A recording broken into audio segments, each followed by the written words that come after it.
नमस्कार मित्राणि शुभसन्ध्या। अद्य वयं भाषाशिक्षणस्य पद्धतिषु सर्व उत्कृष्टपद्धति प्रत्यक्षपद्धतिविषये आलोचनां कुर्मः। एषा पद्धतिः भवति भाषाशिक्षणस्य सर्व उत्कृष्टविधिः। किमर्थम् एषा विधिः सर्व उत्कृष्टा वर्तते? एतस्मात् सन्दर्भात् कति प्रश्नाः परीक्षासु आगच्छन्ति, पुनश्च एतस्याः विधेः के उत्तमगुणाः सन्ति, पुनश्च कुत्र कुत्र दोषाः सन्ति, एतेषु सर्वेषु विषयेषु अद्य वयं चर्चां कुर्मः। इतः पूर्वं वयं भाषाशिक्षणस्य उद्देश्यं, भाषाशिक्षणस्य 4 कौशलानि, पुनश्च भण्डारकरविधिः अथवा व्याकरण अनुवादविधिविषये चर्चां कृतवन्तः आसन्। यदि भवन्तः OSST 20-21 वर्षस्य छात्राः सन्ति, संस्कृतछात्राः पुनश्च सन्ति, तर्हि भवन्तः एते विषयाः अवश्यं पश्यन्तु, पठन्तु च। अद्य वयं प्रत्यक्षपद्धतिविषये चर्चां कुर्मः। प्रत्यक्षपद्धति इति शब्दस्य आङ्ग्लभाषया अनुवादं भवति डैरेक्ट् मेथड्। एतस्यापि केचन पर्यायवाचि नामाः सन्ति, यथा निर्वादविधिः, सुगमविधिः, प्राकृतिकविधिः इति। परीक्षासु अपि कदाचित् प्रत्यक्षविधिस्थाने प्राकृतिकविधिः नाम परिवर्तनं कृत्वा अपि प्रश्नः आगच्छति। अतः अस्माकं एते नामानि अपि स्मरणे स्थापनीयानि। अस्याः विधिविषये प्रारम्भिकसमये आङ्ग्लभाषायाम् एव प्रयोगः दृश्यते। फ्रान्स् प्रदेशे यदा आङ्ग्लभाषां तत्र पाठयन्तः आसन्, तस्मिन् काले एतस्य विधेः तत्र प्रयोगम् अभवत्। प्रारम्भिकसमये आङ्ग्लभाषाक्षेत्रे एतस्य प्रयोगः दृश्यते। प्रत्यक्षविधिः इति शब्दस्य तात्पर्यमस्ति यत् या भाषा अध्यापनीया सा स्वमाध्यमेन एव पाठनीया, बोधनीया। अर्थात् या कापि भाषा भवतु, उदाहरणरूपेण अहं संस्कृतभाषा वदामि। यदि वयं संस्कृतभाषां पाठयामः तर्हि अस्माकं माध्यमभाषा अपि संस्कृतं भवतु, तत्र सरलसंस्कृतं भवितुम् अर्हति। वयम् उदाहरणरूपेण संस्कृतभारत्याः सम्भाषणशिबिराणि द्रष्टुम् अर्हामः। संस्कृतसम्भाषणशिबिरेषु किं भवति? शिक्षकः संस्कृतेन एव पाठयति। तत्र माध्यमभाषा, मातृभाषा अथवा आङ्ग्लभाषा, हिन्दीभाषानां प्रयोगः न भवति। अनेन वयं ज्ञातुम् अर्हामः प्रत्यक्षविधिः इत्युक्ते किं? यत्र मातृभाषायाः व्यवहारः न भवति, तत्र केवलं यया भाषया वयं पाठयामः तया भाषया एव तत्र बोधनीयमेव, माध्यमभाषा व्यवहारः एव नास्ति। अत्र किं भवति? शिक्षकः व्याकरणनियमान् न उक्त्वा भाषाम् अध्यापयति। भाषामाध्यमेन एव भाषाशिक्षणं भवति। अर्थात् वयम् उदाहरणरूपेण अहम् उक्तवान् पूर्वमेव, संस्कृतभारत्याः सम्भाषणशिबिरं पश्यन्तु। तत्र यः शिक्षकः भवति सः विभक्तिं पाठयति। तत्र सः न वदति एतद् षष्ठीविभक्तिः अस्ति इति। षष्ठीविभक्तिप्रयोगं कृत्वा वदति बालकस्य नाम सुनीलः, अध्यापकस्य नाम हरिश्चन्द्रः। तत्र षष्ठीविभक्तेः प्रयोगं भवति, किन्तु सः तत्र उदाहरणं न वदति, तत्र व्याकरणस्य नियमान् न वदति। तत्र सः किं करोति? व्याकरणस्य नियमान् न उक्त्वा संस्कृतभाषां संस्कृतमाध्यमेन एव पाठयति। भाषाशिक्षणं भाषामाध्यमेन एव करोति। अनया विधया बालः अनुकरणेन भाषाज्ञानं प्राप्नोति। अनुकरणम् अर्थात् अवलोकनं करोति। यथा शिक्षकः पाठयति तस्य अनुकरणं कृत्वा छात्रः भाषाज्ञानं प्राप्नोति। वयं सम्भाषणशिबिरे अपि द्रष्टुम् अर्हामः, यथा उपरि, अधः, वामतः, दक्षिणतः यदा एताः बिन्दवः छात्राध्यापकः वा शिक्षकः पाठयति, तदा बालाः अपि तथैव अभिनयं कृत्वा अपि वदन्ति। उपरि हस्तम् उपरिं कृत्वा दर्शयन्ति, वामतः वामहस्तं दर्शयित्वा वदन्ति। छात्रः अत्र अनुकरणं कृत्वा सर्वं विषयं जानाति। पुनश्च दृश्यश्रव्य उपकरणानां प्रयोगं कृत्वा छात्रां पाठनीयं। प्राथमिककक्षासु अत्यंत उपयोगी वर्तते। एवं नास्ति यत् वयं पाठयामः, यदा वयम् अनुकरणं कृत्वा पाठयामः, यथा सम्भाषणशिबिरे वयं पाठयामः, तत्र वयं किं कुर्मः, दृश्यश्रव्य उपकरणानां प्रयोगं भवति। तत्र शिक्षकः किं करोति, केचन नित्य उपयोगी वस्तून् स्वीकृत्य तेन एव सः पाठयति। अतः यदा प्रत्यक्षपद्धतिद्वारा यदा वयं पाठयामः तदा वयं दृश्यश्रव्य उपकरणानां प्रयोगं कर्तुं शक्नुमः, अन्यथा तद् पाठनं कदापि रुचिकरं न भवति। अग्रे अस्ति काठिन्यनिवारणाय दृश्यश्रव्य उपकरणानां व्यवहारं भवति, पुनश्च पर्यायवाची शब्दानां व्यवहारः भवति। यदि कश्चन कष्टशब्दः अस्ति तस्य परिवर्तनाय शिक्षकः किं करोति, दृश्यश्रव्य उपकरणानां प्रयोगं करोति, येन छात्राणां समाधानस्य निवारणं भवति। अन्यथा कश्चन पर्यायवाची शब्दस्य व्यवहारं करोति। कदाचित् छात्रः बारी इति शब्दस्य अर्थं न जानाति, अपः इति शब्दस्य अर्थं न जानाति, तस्मिन् क्षेत्रे शिक्षकः किं करोति, जलं दर्शयति, तस्य पर्यायवाची शब्दं जलम् इति वदति। कदाचित् छात्रः कलमः इति न जानाति, अतः तस्मिन् क्षेत्रे छात्रः शिक्षकः छात्रं किं करोति, एकं कलमं दर्शयति, तेन तस्य ज्ञानं स्वयमेव भवति एतत् कलमः इति। अग्रे वयं पश्यामः केचन ध्येयबिन्दवः अत्र सन्ति। मौखिककार्याय प्रधानतया स्यात्। यदा वयं प्रत्यक्षपद्धत्याः प्रयोगं कुर्मः तस्मिन् क्षेत्रे किं भवति, अधिकं मौखिककार्यम् एव भवति। सम्भाषणशिबिरे अपि वयं पश्यामः, तत्र यः छात्र अध्यापकः भवति सः सर्वदा किं करोति, शिक्षकाणां कृते वदति, छात्राणां कृते वदति, क्षम्यतां, यः अध्यापकः भवति सः किं करोति, छात्राणां कृते सर्वदा मौखिकस्य एव अभ्यासं करोति। तत्र मम नाम सुनीलः, भवतः नाम किं, यदा एवं सः वदति तदा छात्राः टिप्पणीपुस्तिकायां न लिखन्ति, ते अपि तथैव अनुकरणं कृत्वा एव वदन्ति। अतः अत्र शिक्षकः किं करोति, मौखिककार्याय एव अधिकं ध्यानं ददाति। छात्राः कथं मौखिकरूपेण भाषां वदिष्यन्ति तस्मिन् क्षेत्रे एव शिक्षकः अधिकं प्रयासं करोति। द्वितीयमस्ति कामपि भाषां बोधयितुं मातृभाषया प्रयोगः न करणीयः। यदा वयं प्रत्यक्षविधेः प्रयोगं कुर्मः, यदि कामपि भाषां भवति, कामपि शब्दं भवतु, तस्य अर्थं वक्तुं वयं कदापि मातृभाषायाः प्रयोगं वयं न कुर्मः। यथा किमपि कष्टं भवतु तस्मिन् क्षेत्रे वयं दृश्यश्रव्य उपकरणानां प्रयोगं कुर्मः, अन्यथा पर्यायवाची शब्दानां प्रयोगं कुर्मः, किन्तु विकल्पे मातृभाषया व्यवहारं वयं न कुर्मः। तृतीयं बिन्दुः अस्ति पदपदार्थयोः साक्षात् सम्बन्धं संस्थाप्य पाठयेत्। पुनः किं वदति, पदार्थ, यथा उदाहरणरूपेण अहं वदामि जलम् इति, किन्तु तस्मिन् स्थाने यदि अहं धनस्यूतस्य यदि दर्शनं कारयामि, छात्राणां तु अर्थबोधं न भविष्यति। अतः पदार्थयोः साक्षात् सम्बन्धः संस्थाप्य पाठयेत्।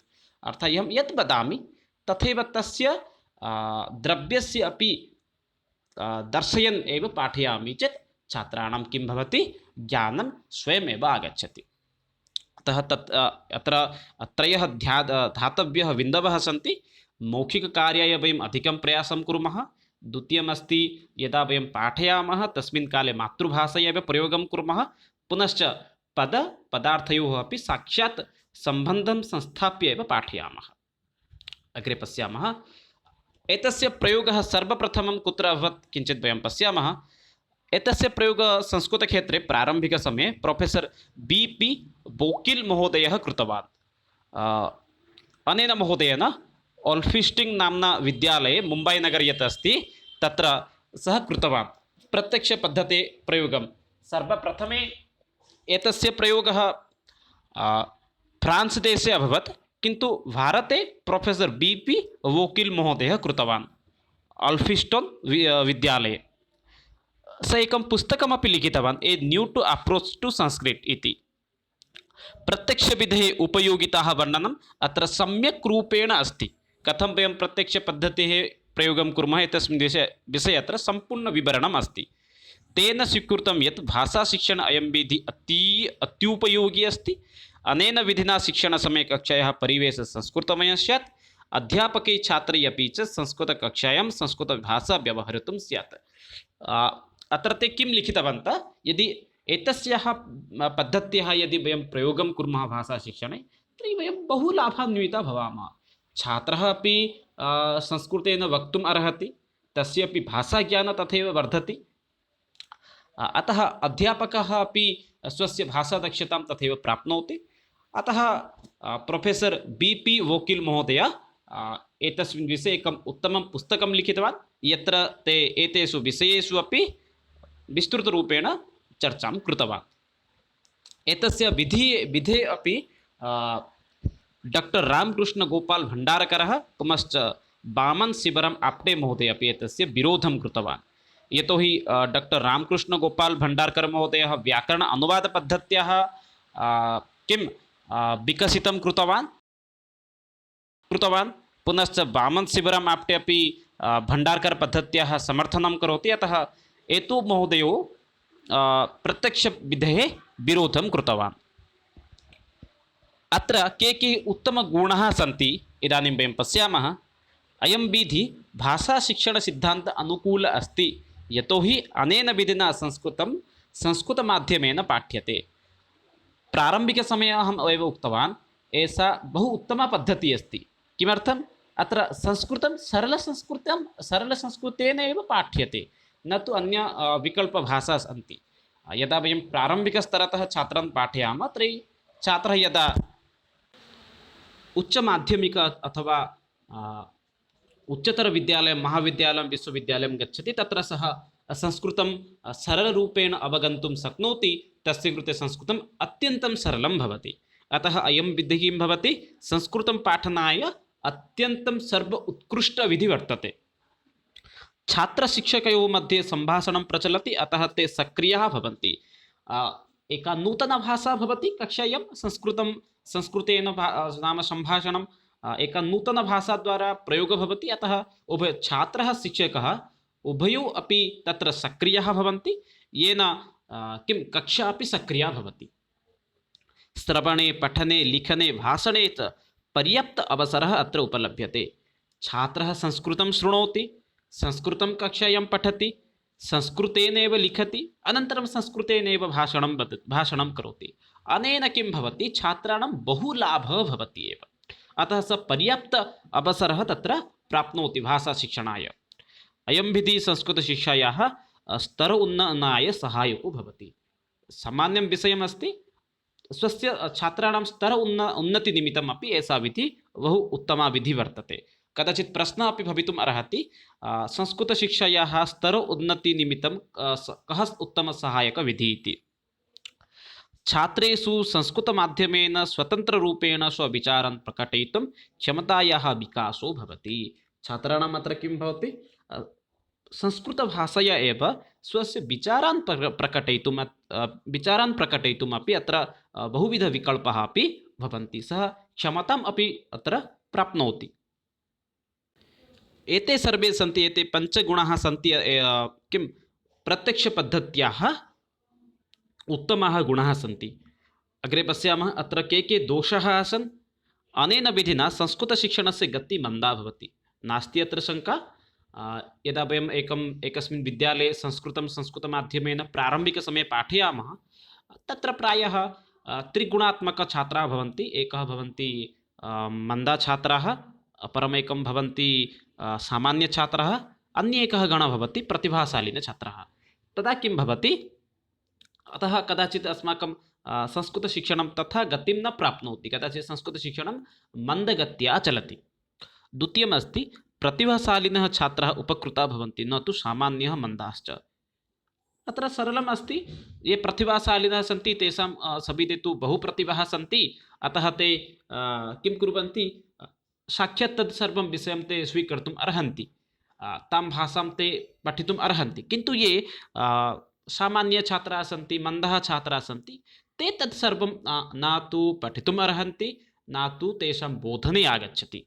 अतः कदाचित् सामान्यछात्राः पुनश्च मन्दबुद्धिछात्राणां कृते कदाचित् समस्या भवति। तृतीयमस्ति, प्राथमिकस्तरे एषः अनुपयुक्तः भवति।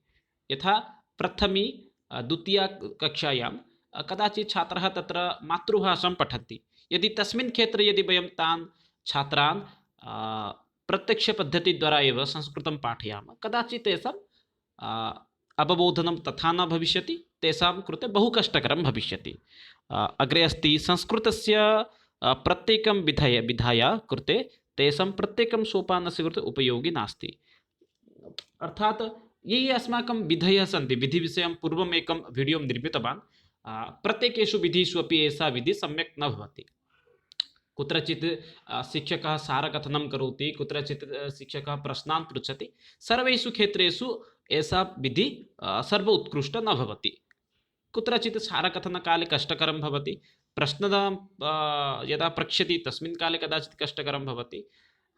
अग्रे अस्ति भाषाकौशलस्य प्राधान्य अन्यभाषाकौशलानाम् उपेक्षया भवति। एतत्तु सत्यमस्ति किं, यदि वयं संस्कृतं संस्कृतेन पाठयामः, छात्राणां संस्कृतज्ञानवृद्धिः भवति, किन्तु अनया किं भवति, तेषाम् अन्यभाषाज्ञानं न्यूना भवति। अन्तिमत्वेन अस्ति अनेन विधिना शिक्षणाय अधिकसमयस्य शक्तेः च आवश्यकता भवति। अत्र किं भवति, यदा वयम् अनया विधया पाठयामः तदा अधिकं कालं गच्छति, पुनश्च अधिकं शक्तिमपि आवश्यकं भवति। मातृभाषया पाठयामः चेत् कुत्रचित् समस्या न भवति, मातृभाषया प्रयोगं कृत्वा वयं तत्र पाठयितुं शक्नुमः, तथैव कष्टमपि न आगच्छति। किन्तु यदा संस्कृतं संस्कृतमाध्यमेन वयं पाठयामः तदा बहु कष्टं भवति। अतः अत्र किं भवति, अत्र अधिकं शक्तिः गच्छति, अधिकसमयः अपि गच्छति। एते सर्वे आसन् एव एतस्य विधेः दोषाः। अस्माकं संस्कृतकक्षा अपि प्रत्यक्षविधेः एकम् उदाहरणम् अस्ति। अहं चिन्तयामि भवन्तः सर्वे अपि गृहे कुशलिनः सन्ति, OSSTT निमित्तमपि प्रयत्नरताः सन्ति। वयं पुनः मिलामः अग्रिमसत्रेषु। जयतु भारतं, वदतु संस्कृतं, वन्दे मातरं। धन्यवादः।